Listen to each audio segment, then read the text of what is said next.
check, mic check. All Check, right, check. yo, we back. Another episode. We got the Yeah. whole Fatherhood's crew today. We should clap for that. Right. Yeah. We had the 2-week hiatus. Yeah.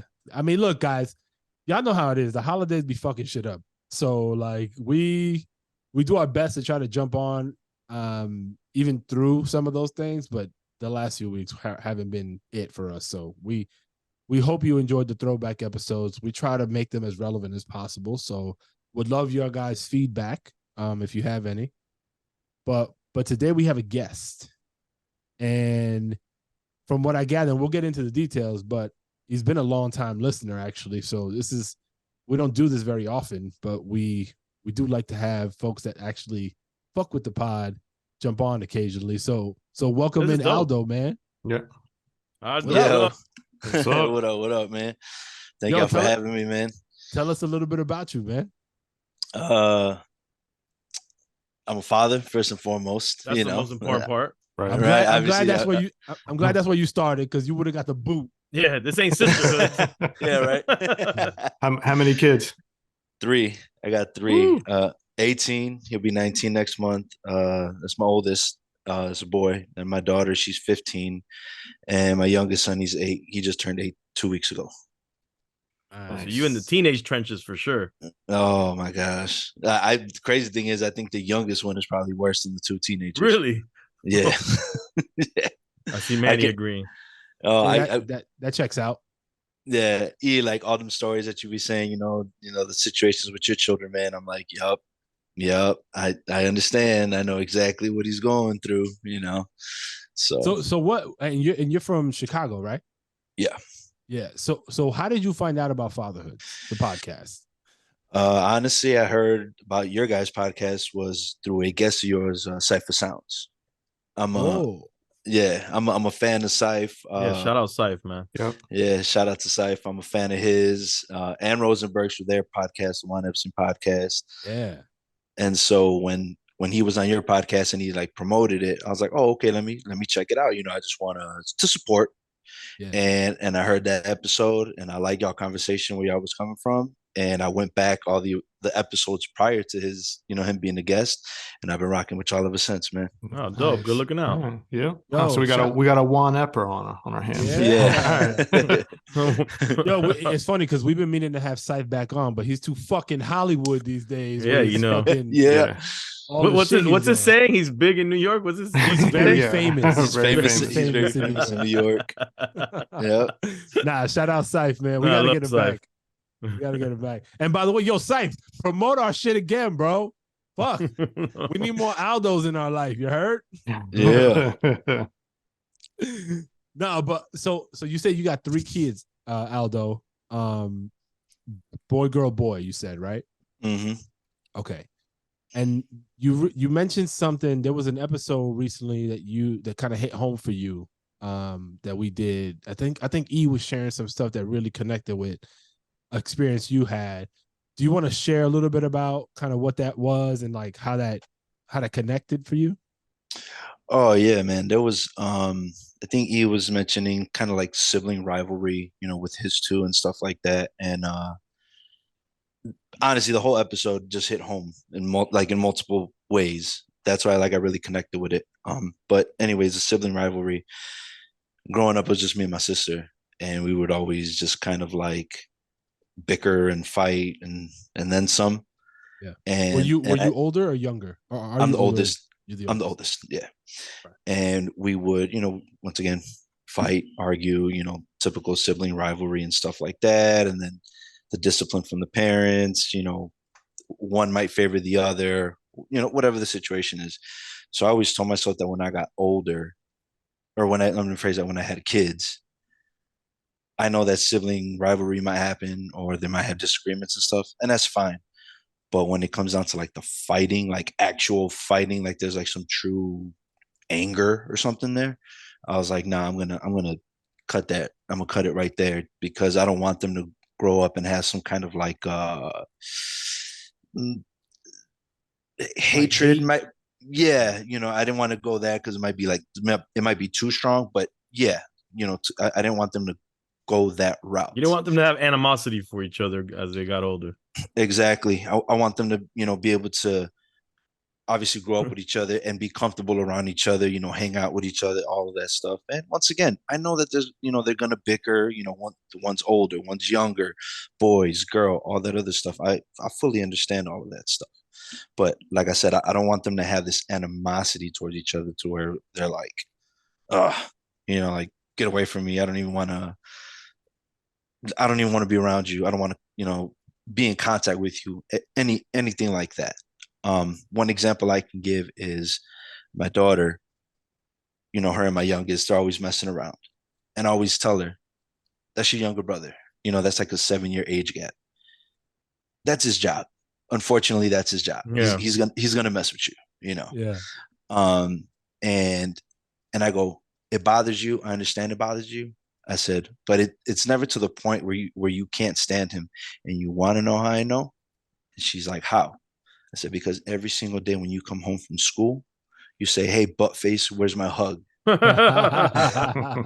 That's beautiful. and my youngest, no matter what he's doing, he right away goes and gives her a hug.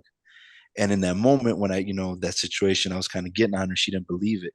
And lo and behold, literally the next day, she gets home from school and those exact words. And when she says it, I look up at her and I go, no que no. And she just starts, smiling and cheesing. And she's like, whatever, Dad, and walked away. That's dope. That's dope. Yeah, because the episode that hit home for you was E was talking about how he's struggling with the sibling rivalry and his kids like bickering and having some challenges. It's cool that you're able to have that kind of dialogue with your daughter and be able to like express that. And it sounds like she understood. Do you get any pushback from her around that? Or have you gotten any pushback? Not much, but every now and again, yeah, because I'm not gonna lie, my son, the little one, is un cabrón for sure, but at the same time, I try to be behind him and be like, hey, dude, you got to chill. That's your older sister. She's gonna be the one that, she'll share her food with him, snacks, whatever the case is. Like, oh, can I have some? If she's eating chips, can I have some? Yeah, go ahead. But sometimes on the flip side, she's like, oh, hey, can I have some? And he's like, no. Yeah. Come on, dude. Like you can't be that way. You know what I mean? Right. And so sometimes she gets a little bit over her head when she's like, oh, well, it's because he does XYZ, and I go, I get it. I fully understand it, but you have to remember, he's only 8. He's younger than you. That's his job, unfortunately. Yeah. So Yes, yeah. Go ahead. No, I was gonna say, in your social circle, do you find that you have folks that you talk about being a father with, or sharing these kind of stories, or asking advice or anything, or do you generally feel kind of isolated in the parenting world? It's a little bit of both. Not to get too like all deep in it, like I work nights. I work overnights. I've been working nights pretty much since I got out of high school. Mm, wow. So because of that, like my social circle just diminished and is almost non-existent. One of my close boys, our family dynamic is very, very similar. Our kids are around the same age. He's somebody that I could talk to, chit chat with, about parenting, fatherhood stuff. Unfortunately, same thing. We have conflicting schedules, so we don't always get to like really chit chat about that stuff. So hearing you guys talk about, your fatherhood situations, it's almost like I get it. I fully understand it. Hence why I'm always reaching out. And I'm like, yo, I might give you guys a little bit, some advice, if you accept it. Sure. Yeah. Yeah, and actually, just so to jump on that same question, are you, or do you find it difficult? I mean, granted, you just mentioned your schedule makes it really tough, but if there were opportunities for you to like build with other dads where the schedule wasn't a conflict, is that something you would gravitate toward, or you kind of feel like that feels a little weird? I gravitate toward it it's cool because it's everybody talks about parenthood and all that other stuff, like mom, dad, but fatherhood, no pun intended or pun intended, it's almost like a whole different thing, because when dads get together, we talk about our kids, but we talk about it as if it's regular homeboy conversation banter, like, yo, what up, bro? How'd you, what's going on with you? Shit, man, let me tell you what this kid did the other day. And, and then it just goes from there. Yeah. Okay. No, and the reason I ask is, we have this conversation a lot, and we get hit up by a lot of folks. Like, they find what we do helpful, which is super dope. Like, we have these conversations. We decided to have these conversations publicly because we felt like it may resonate with people, and having people in a similar life stage that you can relate to is super helpful, right? Even if, like you kind of hinted toward a little bit ago, like, you listen to us because you can relate with a lot of what we are going through, or feel like you can add value by giving some sort of your perspective, right? Right. So, and I think that's super powerful because in all of us here, we have Latin connection, right? And so I feel like our people are very, macho and all, like, kind of really to ourselves and can't take no advice from nobody because we're the man of the house and that kind of stuff. Right. And so us being able to have these conversations, we'll joke a bunch, but we have a lot of serious shit that we go through, and we try to seek each other's counsel, or at a minimum, just allow ourselves to be heard. Right. And I think that makes a big impact. So it's always good to hear from, folks that listen, like, yo, here's how I receive what you're doing, right? Because it's always beneficial. And I'm always curious, like, in the physical, do dads want to congregate with each other? Because we've been mind you, this guy's doing some polling right now, some marketing polling. 100%. This 100%. Got it. So, do you want to buy this toaster? Yeah, right. Manny, just get it out, bro. Just get it out. Nah, but look, for our listeners, we're trying to put something cool together, where we can have like a meetup almost, right? We're trying to figure out how to do that. Would that be cool? Knowing what you know about us and just like the kind of vibe we bring, like, is that something that, if your schedule permitted, like, you would be interested in kind of attending in person? Oh yeah, for sure. Yeah, hell yeah. I think the connection is, like, once again, fatherhoods, hip hop, music, all that other stuff. So to be able to get around like-minded individuals, all with children of varying ages, it'll be like a dope connection. Yeah. So if it were to come to fruition, I'm with it. All right. And everybody can see Manny's bald head, his new bald head. I'll show y'all again if y'all missed it. Oh man. Let's go. I wasn't ready. He told me some foul shit the other day, right, Aldo? So I'm like, we're talking, and this is what I love about E, because he tries his best not to sound like an asshole. And to me, I don't receive it like he's an asshole. Don't mind my chihuahua, guys. But he works at he works at not trying to communicate like he's an asshole sometimes when he's trying to be serious. Yeah. And he goes, yo, I mean, not to be a dick, but you look older with the bald head. Gotcha. And I'm like, I don't give a fuck, man. Whatever, bro. Oh man, dude, I'm over. That's why I got my hair tied back. I didn't want to make you guys feel bad. Nah, you got that full Mexican hair, bro. Like, that shit don't go away. Oh, bro, my shit draping. Yeah, no, that's good. E. Oh shit, he's having a moment with his dog over there. No, I got all kinds of shit going. I think the kids, someone just got home. I was gonna ask you about your kids, actually. Like, what's the latest in the sibling rivalry?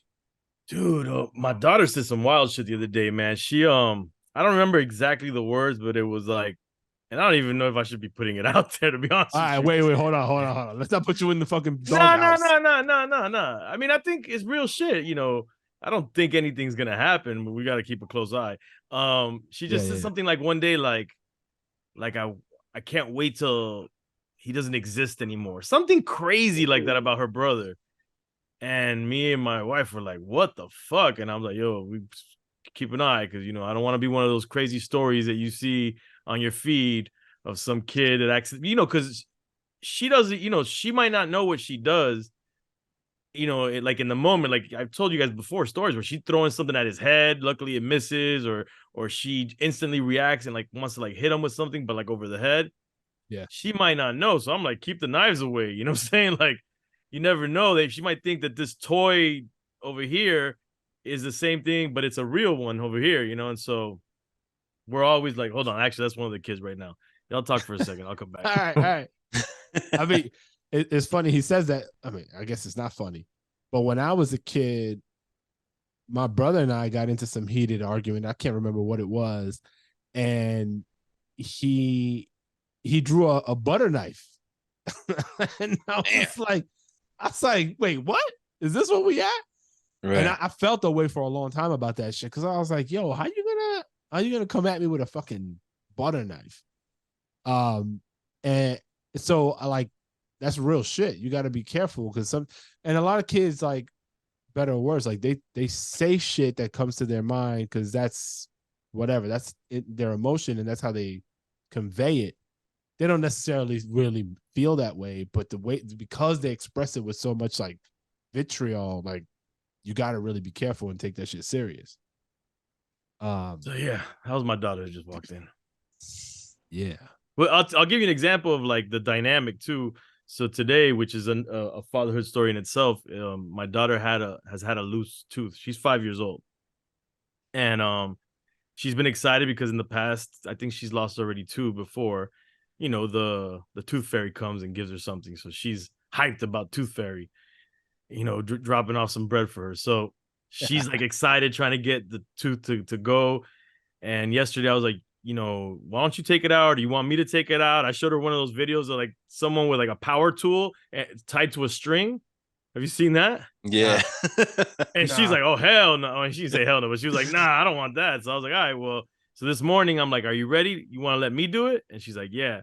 So I start going at it.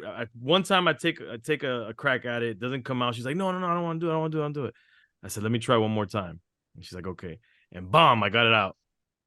All right. And then she starts crying. She said it didn't hurt. She just cried out of like just the anxiety of it.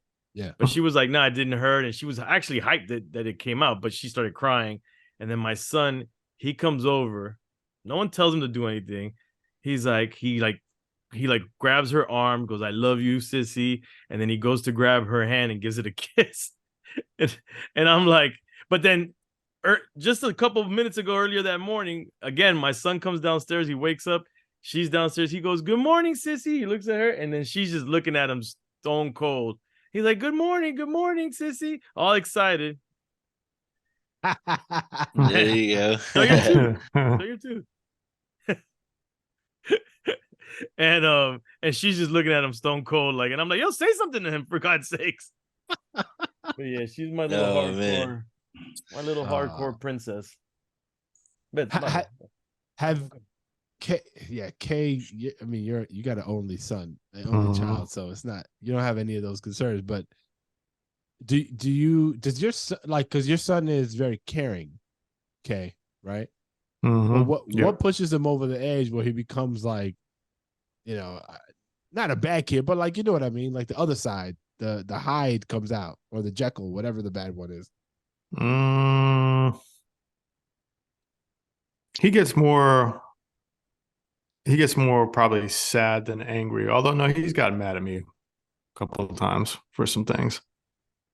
I think if he's if it feels like he's not getting listened to, you know what I mean? Like if I'm like, what's the word I'm looking for? If I'm just like dismissing his ideas or dismissing something that a point he's trying to get across without really listening to it, that sets him off. Like he wants to be heard. He wants to like be part of the conversation, and so like the quick no's of like, even before he gets it out, if I'm just like, nope, you know, he wants a discussion, right? He at least wants a discussion about it. Yeah. Yep. Wants to be heard. Yeah, 100%. I'm an asshole. I'm an asshole like that. I mean, so the paying attention to thing is really important. I've noticed the more that I'm very thoughtful, mindful about like putting down my phone and not being on the computer, being attentive. Yeah. The better our relationship gets. And when I'm doing the opposite, like I notice like there is a little bit of resentment from my son in particular. So that shit is really critical. And it's funny though, because he wants to have the discussion. It's not just like, yo, just give me a short answer, yes or no. No, like I want to talk through this thing. He wants details. He wants all of that stuff. Yeah, which is, I mean, it's fair. Here's a real random question, kind of veering off, but you've got a almost 19-year-old son, right, Aldo? Yes. Okay. So when did he hit puberty, and how was that transition for you? Because we always hear about like, Kay's bracing for it. Yeah, because I tend to hear a lot more stories about puberty and girls and going through changes and stuff, and I tend to hear less about how it affects boys, and I'm curious how that worked out for you. Yeah. Was it did you notice a big difference, or was it kind of smooth? It was almost like from one day to the next. It might have happened around, if I'm guessing, 13, 14-ish. You know, I don't know. I don't even know if that's normal or if that's late. I don't know. He tends to be a little quiet, but I kind of started noticing when he was like, "Oh, can I go?" He wanted to start going out a little bit more, and who are you gonna go with? And started, giving girls names, and I'm like, okay, I think it's starting to change. So it wasn't bad. He's the crackling voice, and that lasted not too long, but from one day to the next, he went from like, hey, can I go to the park, to, hey, can I go to the park? Like, yeah. Oh, hey, bro, who are you? But did you notice? Did you notice any like emotional change up of? I mean, the physical is usually easier to see, but I mean, just in terms of kind of, how did he deal with certain things that he may have dealt with, in a certain way one time in his life, and then all of a sudden, he might be tripping out, Right. Yeah. There wasn't much of a change. Not really. He's never really given me any issues. He's always been kind of quiet. He has gotten testy, with the mouth, as all boys do at some point. You just got to keep them in line. But never too many problems. Not acting out. There was one other thing just like slipped my mind, but yeah, it wasn't no crazy changes. Well, give an example. Hold on. Give an example of testy and you keeping them in line. I want to know what that entails. Oh, I'm Mexican, bro. So we just take the cinto y bola. No, I'm playing. Now, if he wanted to go somewhere, but his grades weren't where they should have been, and it was like, yo, check it out, homeboy, you can't go. And immediately, he wants to get lippy. Oh, why? And how come? Dude, you know the rules. This is why. If you want to go out, if you want to go hang out, whatever it is, you need to get these grades up. And a lot of times, if he was messing up, unfortunately, it was, this is your punishment. No video games, no TV. Hunker down, and you're gonna do your homework. And if you're lucky, we'll let you outside for a breath of fresh air, until these grades get brought up. And fine. Unfortunately, those were the moments where he would get a little bit testy, because you're like, yo, bro, just, if my thing in my house is, if you're doing what you have to do, if you're on your shit, you don't got to worry about me. Once I get on your ass, that means that something's up. You're fucking up. Right, you're fucking up, and you're not gonna like it. And all three of my kids, they don't like it when I'm on their ass. So that's how that goes. So, but when you're on their ass, it's just you finding ways to take something away, or is there something else that they're just like, oh fuck, here comes dad? Most of the time, it just takes something away. Phone, TV, whatever the thing is, video games, whatever the case is. Like, yo, you want it back? You gotta do this, you gotta do that. Like my daughter, for example, messing up in the class right now. All right, look, every day, no TV when you do your homework because you're distracted. And sit down in the kitchen and do your homework. The phone comes to me when you get home from school and before you go to bed. And I need you to start writing down all of these assignments. Because it's always, oh, I forgot. And I'm like, yeah, you forgot, but you didn't forget to ask me to take you to Starbucks. You didn't forget to ask me to go hang out with your friend or the football game. Like, you didn't forget none of that. But this other stuff, the stuff that is she allowed social media? She is, but she got into some trouble earlier this year, and I kind of cut it all off. So for now, it's one of those things that, Mika, it takes one false move to ruin someone's trust. It wasn't overly crazy wild like that, but nonetheless, it was something that was like, okay, you're getting on social media. So, have you noticed a change in her since? I'm assuming this is many months. You said earlier this year, right? So has she changed in any way for the better, or maybe worse because she hasn't been on it? Not at all. I told my daughter I tried to go a long time without getting her a phone, just because I didn't want my kids to be this new age of kids just faces in their phones and that. You walk into a room now with a bunch of teenagers, nobody knows how to communicate. All right. Even in just a very basic, simple conversation, everybody's so just stuck in their phone, and that's what I didn't want for my kids. So my daughter, for the longest, she was the girl that I'd be, friends' houses, family events. She'd be with her sketch pad, her coloring book, or reading, just reading books all the time. And I would tell her, she got a little older, and she wanted to start going out more, hanging out with her friends and stuff like that. And I was just like, I really didn't want to, but in this day and age, you can never be too careful. So I caved and I got her a phone. And I said, Mika, do not make me regret getting you this phone. And yeah, it's moments where it's like, damn it, why did I give her that phone? Yeah, exactly. Like, why? The one kid that used to be at, reading all the time, books are like non-existent now. Now she's always on the phone and this and the third. She's still drawing, that's her thing, but still, like, she's always on the phone now. And I'm like, yeah, sometimes you got to take it away. And if I do take it away, she just knows, all right, I need a break, or B, I messed up. And she doesn't like get all wild and crazy about it. Let me ask you, you said you held off as long as possible for the phone, right? Mm-hmm. When she was younger, or any of the kids, did you let them watch anything on your phones or on an iPad before, but just not give them their own? Did you do that?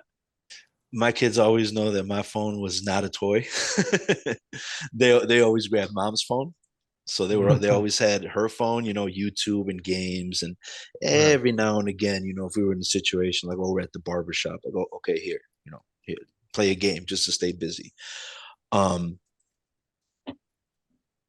I'm sorry, I had a brain fart. Can you repeat the question? No, yeah, no, you kind of answered it. You said so you did give them the phone, because that's my worry now, because I'm of the same mind frame where I'm like, I'm gonna hold out as long as possible to give them a phone, but in reality, like, they're using our phones to watch YouTube Kids, or they have their own iPads, even though they don't keep the iPads on them. They know that they each have a designated iPad for each other, and they use those. So as they get older, they're just gonna probably reach for it more and more, and we're gonna have to probably take it away, like, officially from them. And I'm just worried that even though I'm saying I'm gonna keep them away from having their own device, they kind of already have access to devices. You know what the worrying part about it all is? That, and we've done it. I think all of us on here do this. Is that it's almost like we're not allowing them to learn how to be bored, or, like, you know what I mean? We're because we know what a pain. That's some real shit. You know what I mean? It's like we know how much easier it is, especially if we're outside or if we're at a restaurant or we're doing whatever, right? And we give our kids the phone to stay busy, or, you know, let us get a breather, that kind of thing. We're all guilty of it. But then we're also stopping them from learning how to just deal with a situation and be bored and try to figure it out. It's tough because we do need those times where it's like, all right, I need you to chill out.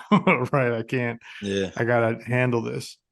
But it might be doing us them as parents, disservice. We might think it's weird for them to be bored, because I find but we know how to be bored. Oh, for sure. My wife and I, we find ourselves all the time like looking at my son, who's actually pretty good at just playing with toys, versus my daughter, who's not as good as doing that. He'll just go and start playing with toys, and we're like, oh, look at him. Wow. And I'm like, come on, that is nothing special. You know, that's what we all did growing up. But it's like, it's crazy now. And then but just think about it. Go ahead. No, I just saying, but even think about like outside of even going to play, but like how many times when we were growing up, you know, if we went somewhere with our mom or whatever, and they sat us down, so, you know, we didn't necessarily have something to look at. You just got to sit there and you got to, you know, daydream or space out or just figure it out until it's time to go. Figure out how not to get your teeth smacked out of your mouth. Oh, right. And I don't think, and I think this the new generation, for the most part, you know, we haven't taught them how to do that because we kind of, you know, we want our space, but we also want to feel like, oh my God, poor baby being bored, you know, that kind of stuff. We want them to not feel the pain, you know what I'm saying? Even though it's better for them in the long run, probably. Right. And that's what I was going to get at, because yesterday I had to take my son with me, which he usually doesn't go to the gym with me because my daughter's doing a recital practice for her ballet classes, and he had to be there the whole time with me. And he took some toys. He took, you know, eventually I knew I was gonna have to give him the phone, but there's a point where he was just sitting there with his, you know, just sitting there like a good little boy, like with his, you know, his hands together, and he just sat there, just like looking, observing. And then this lady passed by, and she's like, "What a good boy." And I'm like, yeah, damn. This is it. But that's what I'm trying to say. It's like, I think for us parents in today's age, that's almost like strange. Like, we're not used to it. I'm used to, you want to see them. It's a lot. Yeah, with 100%. You know? It's a lost art. You know? Yeah, exactly. Yeah. Do you guys, especially because you got the younger ones, do you travel with their like iPads? Like, say you and the family, like, oh, come on guys, let's go, you know, family dinner night, whatever. And do you take the iPads with you so to keep them entertained, or do you just take the kids with you and leave the tablets at home? We don't take it all the time, but the thing is that if we don't take the tablets, our phone eventually comes out. So the way it usually goes down is that like, let's say we're gonna go out to dinner somewhere, and specifically it's places like going to dinner. But if we were to take them like a Chuck E. Cheese or a park, they're not gonna go on the phone. Right. Somewhere like dinner, for example, what we do is we just wait. We don't take the pads usually, the iPads, unless it's like a specific dinner that we know we're gonna be there for a while with like some friends and family, and eventually we'll just give them the iPad. But what it is that we just hold out for as long as possible. We don't mention it. And then once they start mentioning it, we'll be like, well, we'll use that as a bargaining tool for them to eat. Well, you know, we'll be like, well, if you eat this, you know, then after you eat that, then you'll get the phone. But unfortunately, at some point in that time period, they're going to eventually get, you know, the phone or an iPad if we have it. We don't usually take the iPads, which is directly to your question, but it's the same thing. It's the phone. Right. So. Yeah, I've always been like opposed to that. Like, you know, you go out to eat and you see families with their kids, and mom and dad or the adults are talking and the kids are just, you know, on the tablet. And if they take it away from them, they have like a meltdown. They're freaking out. Yeah, just going crazy. And I was like, I don't want that for my kids. And we never did that. We never did that even with my youngest. Like, we don't do that. Yeah, the phone might come out for the youngest one, despite the the older two, they have their own phones. But when they were growing up, when they didn't have, the phone or the tablet, we never traveled with it because it was just like, no, I want you guys to be able to sit down with adults, or even just have conversation amongst yourselves, or maybe even depending on the conversation with adults, and, intermingle with that instead of just like, where's the tablet? Where's my tablet? Oh, I'm bored. I need the tablet, while we're at dinner or whatever. I think that the one, what's the word I'm looking for? Not excuse, but Exception. The exception is my son, for example. He's the youngest. We don't have a lot of our friends or family. They don't have like younger ones his age. So if we might go somewhere where he might be the only kid, it's like, all right, we might take like the iPad, just be like, all right, dude, take. But we always tell him, no, grab your backpack, take some toys, and then he'll go and grab whatever his flavor of the month is, and then put it in there, and then we'll take the iPad with. So he has like a combination, the best of both worlds. So I mean, as much as we don't, we try to fight it in some way, shape, or form. We got a cave, right? Like the devices are a reality. Kids are going to be gravitating toward them. It's a part of their entire world. Like all of their peers, that's table stakes. It's the norm, right? How you help them not become zombies with them things, I think, is the more practical question, right? Like how do you do that? And that's a struggle. But like, for instance, in my house, my 16-year-old, she's driving now, and I've given her like basically free reign of my car, unless I have to actually go somewhere. Like, yo, go drive yourself to school. Starbucks is like her every day after school. And I'm like, yo, you don't got a job. What the fuck are you doing? But that's another conversation. But I said, yo, here's the way this is going to go. You can drive the car, but you got to make sure that you go to sleep by 10:30, like head on a pillow, lights off, phone off, basically 10:30. And if you are a minute late, you don't get to drive the car the next day. And for her, that's a big motivator because she wants to make sure she don't have to wait for the school bus, which she never does, or have to carpool with her friends. Like she'd rather take the extra 5 minutes that she can use in the morning to drive, to drive herself and have that flexibility. So she's fucked it up one time. And I'm giving her, I was like, all right, I'll give you a pass because you're still getting used to it. She's getting 3 strikes until the end of the school year, but she's on her job. Like she's handling, and I asked her, because we've been doing it for several weeks. I was like, yo, how do you feel? Because she would wake up every morning, like stress, the anxiety that builds up. Like these kids get a lot of homework. So she's trying to juggle all these things. And she's like, like, yeah, I feel better rested. Toward the end of her school day, she's wasted, but she's able, like, I notice her demeanor is different. Before, like, it was very like anxious, I guess is the way to describe it. So, sometimes we can use these different things to our advantage to try to set us a behavior that we know is going to be beneficial for them down the road. Yeah. I fully agree with that. I understand that. Like at times when I've had to take the phone away from my kids or whatever it is that they like, bedtime at this time, just like you, bedtime at this time, no electronics, none of that, go to bed. You can kind of see that they're like more well rested, or just like you said, like not as anxious. They're kind of like more chill, more relaxed. And I think in today's society, it's just the constant looking at the phone, social media, where everything is fast. Everything, the news information is just constantly going. And teenagers nowadays, it's like they got to be in the loop. They got to be in the loop. If you miss something for like a day, you're already behind so much. And it's just a constant. It's like a builds up anxiety. Right. It's a constant machine that just keeps running. It's just like there's no break. And they need a break. Right. Absolutely. And I think another worry that I'm really worried about, and we kind of spoke about it, I don't know, I think before we started, in fatherhood, we've spoken about like instilling like that street smarts, common sense in our kids that maybe they might not get because maybe they didn't grow up the way we all grew up. And so that's a fear by itself, so that's just regular street smarts. But now I feel like with social media and the devices, there's another common sense type of like street smarts that goes with social media, especially with all the AI stuff.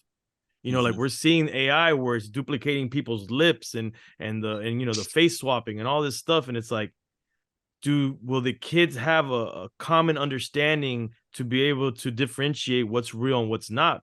Because it's going to be harder and harder, you know, to just kind of have that gut feeling, which is what street smarts is, to know this ain't right, this ain't real, or this is something's fake here, or, you know, I'm not going to go with this. Something tells me this ain't, you know, real. And that's what I'm worried about as well. It's real shit. It's something that it's hard to teach. So like this is my little thing that I've been kind of talking about for years amongst like friends and family. So I, you know, grew up in Chicago, all that other stuff. Anywhere in the world, if you grow up in the hood, you just tend to develop like a sixth sense for stuff, whether you're involved in the street stuff or not. You just tend to develop some kind of sixth sense. You know, you're aware of your surroundings just out of habit, I guess, naturally, just whatever. And when it was time for me and my lady to buy a house and all that stuff, granted, we wanted to stay in the hood. It's our comfort zone. It's what we know. It's where our friends and family are at. Cool. But just like you mentioned earlier, he's like, you know, we don't want our kids growing up in that environment. So or we don't want them to go through what we did. So you kind of, okay, what do we do? Well, we hopped over the border, or the state, I should say. I was born in the southeast side of Chicago, and a lot of people in that area tend to move over to Indiana, like the Northwest Indiana section. So when it was time for us to buy a house, we're like, you know what? We had already lived in Indiana. So we're like, you know what? It's not about us no more. It's about these kids. You know, we don't want them growing up in that environment. So with all that being said,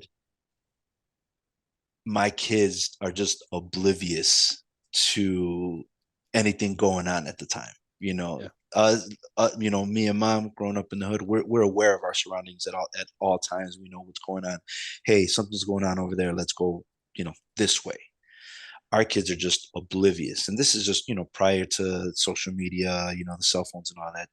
They're just like oblivious of their surroundings. You know, I'm sitting here telling my daughter stories of, you know, all my friends, the game bangers and all that other stuff, and, you know, having to watch what colors, you know, we wear in different areas. And, you know, my daughter, with her innocence, you know, she's like, well, what do you mean, Dad? Like, you couldn't wear certain colors on certain days of the week? Or and I'm like, no, Mika, this was every day, anytime. You know, there's a party over here on Friday. We're at, okay, I gotta be careful not to wear these colors because, you know, this gang is their rivals, et cetera, et cetera.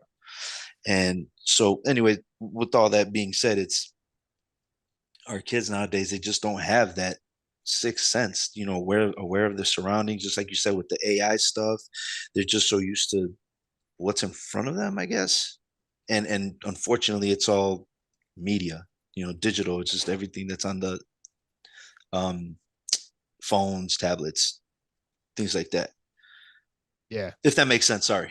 No, it totally does. It totally does. And that's the new frontier of, like, you know, we know it's a cesspool for scammers and you know, and just like, and it's a new, you know, in a way, it's educating our children whether we like it or not. And do we like the curriculum in that education? You know what I'm saying? Is what we have to wonder, because we don't really have control. We can't oversee 24 hours of the day of what they're watching. I mean, I can right now because they're little, but I'm talking about in the future. And if right now AI is where it's at, imagine AI and bots and all this different stuff. Like, I'm hoping, like, my hope is that the only way that we're going to overcome this dilemma as a society is that one of these next generations that come up rebels against it completely and thinks it's whack, thinks that social media is terrible, and thinks that these devices aren't any good for us. I don't know that that'll happen, but that's the only way I see us getting past it. It's a constant evolution. Like, we just adapting to the new is always a challenge, and figuring out how to. Manny Digital's defending digital. Well, a little bit, but understanding, like, how to leverage these things in a good way, right? Like just as much as you can leverage them in a positive way, somebody can leverage it in a negative way. Like everything, like you got all sorts of examples throughout history. It's because it's going to be so well ingrained in our kids and their kids and so on and so forth lives. Fighting it is almost futile, right? So it's really about education. Like, yo, these things can be used for really foul shit. Be careful. But also, here's some examples of some good stuff. And you should be aware of these things because these are going to be instrumental for you to find a way to make money in the future.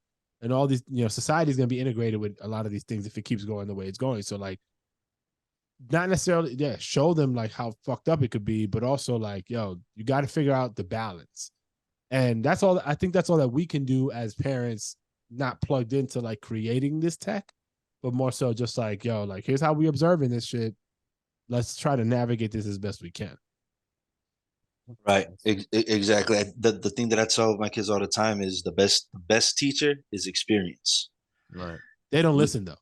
Right. Exactly. Yeah. You're gonna, as parents, we try to, help our kids out to avoid certain situations, whether it be, friends, fake friends, boy, girl issues, et cetera, et cetera. And listen, this is what's going to happen. You don't believe me? Okay, fine. Watch it happen. And then it does happen. And they're like, oh, okay. But all we can do is just tell them. We can help them to try to avoid it. What they do with that information or that advice is completely up to them. So that's a fact. All right. Aldo, last question for you before we get out of here. What don't you see in the Fatherhood podcast that you wish you could? This guy with his polling. And buy this toaster. No. Yeah, right? But like what's missing for you, if anything? Honestly, man, if I'm being honest, nothing. But that's for me. That's all you can answer. That's my for. opinion. Yeah. Conversation you guys come in every week of just parenting situations and it's just conversation, and you guys give each other advice. I've taken advice from you guys at times. It's some of it has worked. Other stuff is just kind of like, oh well, that didn't go how I expected it to, but hey, fine. Sorry. We should put a disclaimer. We gotta, we're right? not experts. But it's like I don't see anything that you guys are missing. Once again, personally, except his hair. Yeah, that was a choice. I've been missing it for a long time already. Right. But that's just me. Okay. I like what you guys bring to the table, and then some. It's dope. Your guests that you have that you bring on. They're cool too. A lot of times it's rappers. It's always dope to hear. Yeah, we know about your albums. We know about this. We know your whole history already. But tell us about that one time when your kids wanted to prank you and they hit you with eggs when you walked in the door. You're like, oh man, okay. It's dope to see that father side. But even then, when you guys don't have a guest, it's just as dope.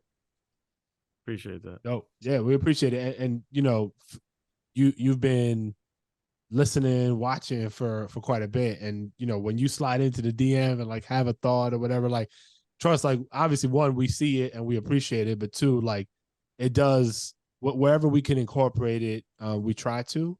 And worst case scenario, we're like, yo, thank you, because I mean the feedback is so helpful to us, because we're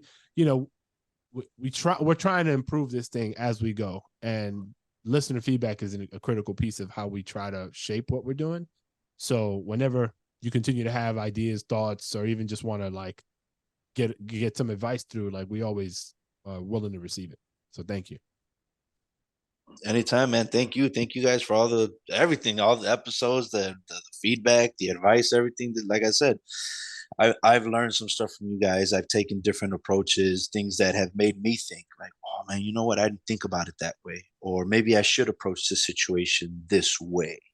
Or, I'm an overthinker. So at times I'm like, man, maybe I should, what if I tell my kid this, or what if they get mad, or what if instead of just that, there's been times where you guys have just been like, hey, I just flat out went up to my kid and asked them this.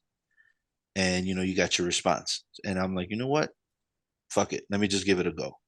Yeah. And I've had positive results and just being straightforward instead of just thinking.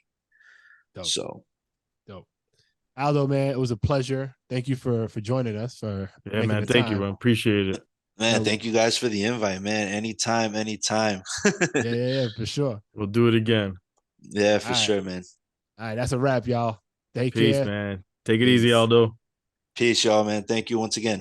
All right, peace. Appreciate you.